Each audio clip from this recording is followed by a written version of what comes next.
Voltamos com mais um vídeo, voltamos com mais uma leitura da quarentena, né, por enquanto. E a partir de agora eu resolvi aparecer de novo nos vídeos para mostrar os quadrinhos que eu tô lendo nessa quarentena, ou quando a quarentena acabar eu vou continuar lendo de preferência. E hoje eu tô aqui com o Gourmet Solitário, que é uma publicação da Devir no Brasil, com o selo Tsuru, que é o selo que eles criaram para mangás, especificamente para mangás. Ou seja, isso aqui é um mangá. Ele é escrito pelo Masayuki Kusumi e desenhado pelo Jiro Taniguchi. Na verdade, o Jiro Taniguchi, apesar de ser o desenhista, ele é o grande destaque dessa edição, porque ele já teve outras obras publicadas no Brasil e ele é conhecido por ser um dos grandes desenhistas de mangá no Japão, com alguma fama internacional. Por incrível que pareça, se você nunca ouviu falar, ele é um cara bem conhecido sim.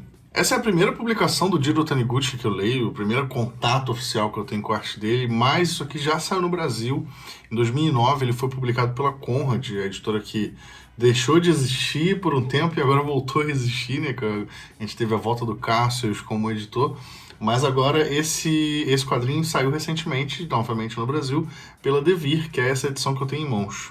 E na Devir, essa publicação ganhou um certo destaque, porque ele saiu com esse selinho Tsuru, que é um selo justamente usado para publicar mangás diferenciados, mais voltados com um certo tom, um estilo meio europeu também, fugindo um pouco do shonen ou shoujo que a gente tem de comum nas bancas por aqui, saindo por outras editoras. E o Gourmet Solitário, ele segue mais ou menos esse esquema. Como eu disse, o roteiro é do Masayuki Kusumi. Ele não é tão famoso assim no meio de mangá, mas para quem assistiu a série Samurai Gourmet na Netflix, tá aqui o cartaz, Masayuki Kusumi, ele foi o criador dessa série, inclusive tem uma premissa e um desenvolvimento muito parecido com esse mangá aqui. Mas o que brilha de verdade nessa publicação é a arte do Jiro Taniguchi. Eu vou botar algumas artes aqui na tela, enquanto eu tô falando, para você ir vendo que esse cara realmente manja muito de narrativa, principalmente de narrativa. Ele, infelizmente, nos deixou em 2017, já faleceu, esse grande desenhista, mas ele é bem conhecido por misturar os elementos clássicos japoneses com algum tipo de narrativa meio europeia. Tanto que uma das influências dele é Möbius, que é um quadrinista francês, né? Ele também já nos deixou, infelizmente. E o Taniguchi, ele é muito famoso por colocar uma narrativa meio focada no cotidiano, né? Nos seus traços. Ele gosta muito de ambientes urbanos e animais urbanos, principalmente. Isso fica muito claro aqui durante a história do Gourmet Solitário.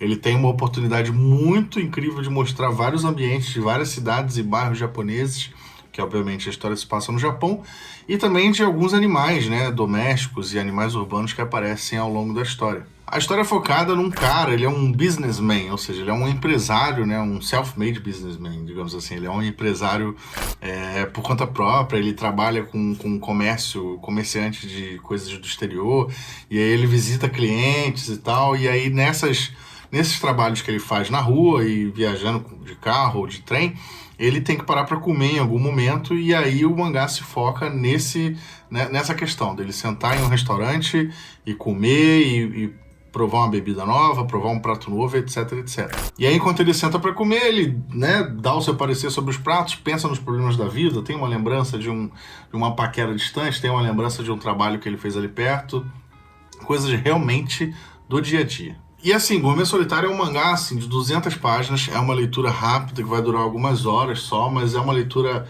leve e recompensadora, porque, primeiro, vai te dar muita fome, porque as comidas são bem realistas no traço do Taniguchi. Deixa eu pegar alguma aqui. Esse Kombu Enoshima, não sei se vai mostrar direito na câmera. Então ele faz um detalhismo bem interessante nas comidas. Então é uma leitura que, além de agradável, vai te dar alguma fome. E pior, vai te dar fome de comida japonesa. Então, se na sua cidade não tiver, você vai ter que se virar em casa para fazer. Mas é claro, né, que como ele era um artista japonês, tanto o roteirista quanto o artista, o mangá é voltado para situações japonesas, referências da cultura japonesa, dos costumes japoneses das pessoas. Mas é muito interessante para quem é ocidental, para quem não vive no Japão, porque também você entende e percebe vários costumes tipicamente japoneses, né? Com uma preocupação extrema de quem tá ao redor da gente. Tem uma determinada cena que ele tá num trem e ele abre uma marmita para comer e essa marmita espalha um cheiro terrível dentro do trem e aí ele fica todo preocupado em desagradar as pessoas. Uma coisa que realmente aqui no Brasil nem sempre acontece, mas no Japão isso é tipo assim, uma lei não declarada, sabe? E aí a todo momento ele se preocupa em sentar para comer de maneira despreocupada e poder relaxar na hora da comida. Tem um estresse que ele rola dentro de um dos restaurantes e aí ele fica, né, todo preocupado com o cara porque ele tá dando bronca num funcionário, enfim. Várias coisas bem interessantes, bem japonesas do costume mesmo, oriental, de como eles são educados e como eles vivem, né, no seu dia a dia, que você vai encontrar aqui também. E justamente para reforçar esse clima japonês da obra, alguns termos eles foram mantidos em japonês, mas óbvio, com o nosso caractere ocidental, além de nomes de comida, né? Tipo, por exemplo, o irashai.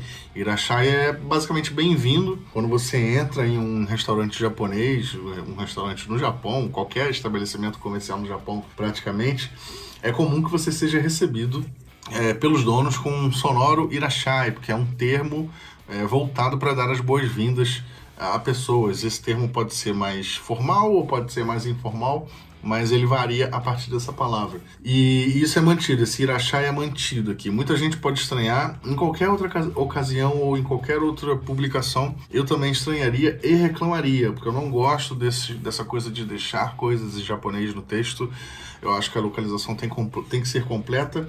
Mas aqui eu acho que combinou, porque, enfim, a narrativa ela é focada nos costumes japoneses, então tem essa tendência de querer envolver a pessoa que tá lendo, a pessoa que está vivendo, né, o dia a dia do gourmet solitário, e por isso eu acho que foi mantido esse termo em japonês, assim como o nome das comidas em japonês também. Mas o nome das comidas em japonês, no rodapé das histórias, tem uma pequena tradução, né, aqui dá para ver bem, um rodapézinho, com uma explicação do que é cada comida. Então ninguém fica perdido, por mais que você adore comer sushi, sashimi, tem muito além disso aqui, tá? Tem outros tipos de comidas japonesas que não são muito comuns em restaurantes brasileiros, e especialmente no Rio de Janeiro, que é onde eu vivo. Aqui a galera acha que comida japonesa é só sushi, sashimi e, sei lá, e tempurá, qualquer coisa do tipo. Mas a tradução, localização, ela se preocupa em explicar tudinho. Inclusive o irashai, da primeira vez que ele aparece. Então, pra mim, a localização tá boa nesse sentido. E bom, temos a história, né? O roteiro é super agradável. Pra quem for mais sagaz, você vai perceber que ele já começa na capa. A história já começa na capa. Essa edição aqui, ela tem uma sobrecapa, né? Que você faz assim, ó, e por baixo tem outra capa. E também aqui a gente pode considerar que a história também começa nessa segunda capa. Então, assim, e tem todo esse clima leve ao longo da narrativa inteira. E o roteiro não se preocupa em situar quem é o nosso gourmet solitário, né? A gente sabe que ele é um comerciante, a gente sabe que ele é um homem de negócios, a gente sabe que ele é um homem sério e tal, que faz lá o seu trabalho, ganha seu dinheiro e adora comida. E é isso que a gente sabe. E assim, a história já começa às vezes com ele dentro de uma situação que a gente não sabe como ele chegou ali, mas não importa. O que importa é que em cada capítulo ele vai comer uma comida diferente, ele vai provar uma comida diferente e deixar a sua opinião, né, sobre essa comida. Então essa que é a narrativa do mangá, por isso que ele não entra em detalhes sobre a vida do homem em si.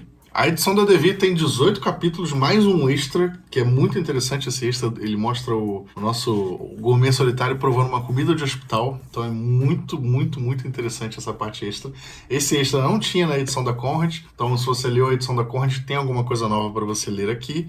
Essa edição só não tem mesmo alguns capítulos adicionais dessa mesma história, desse mesmo personagem, que saíram em 2015. Ela é baseada nas histórias que saíram, se não me engano, em 97 no Japão.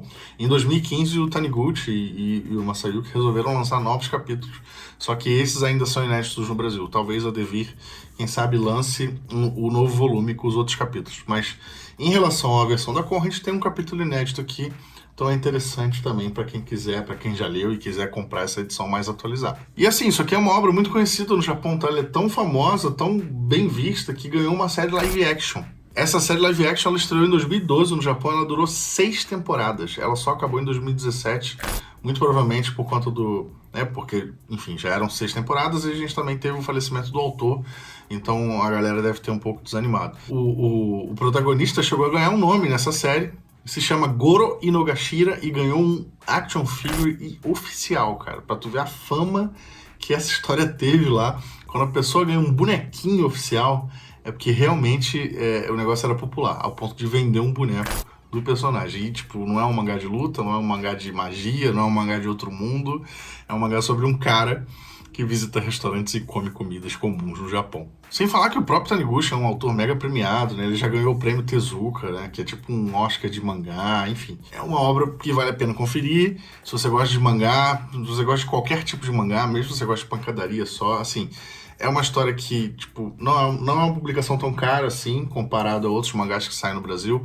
O acabamento tá bem legal e vale a pena dar uma olhada, vale a pena dar uma conferida. Tipo, a arte é incrível. Deixa eu pegar só uma página aqui. A arte é incrível, bem detalhada, lembra muito mangás clássicos, assim, tipo Akira. Não chega nem perto, tá? Mas lembra. E a arte do Taniguchi é uma coisa realmente... Eu já mostrei algumas artes aqui no vídeo, mas eu queria mostrar com a publicação em mãos para você ter uma ideia de como tá a qualidade. E é isso, então vale dar uma lida. Esse foi o meu vídeo sobre Gourmet Solitário, espero que você tenha curtido. Se você já leu, se você comprou, se você quer dar indicação de outros mangás para eu falar aqui, já sabe, né? Comentários aí embaixo.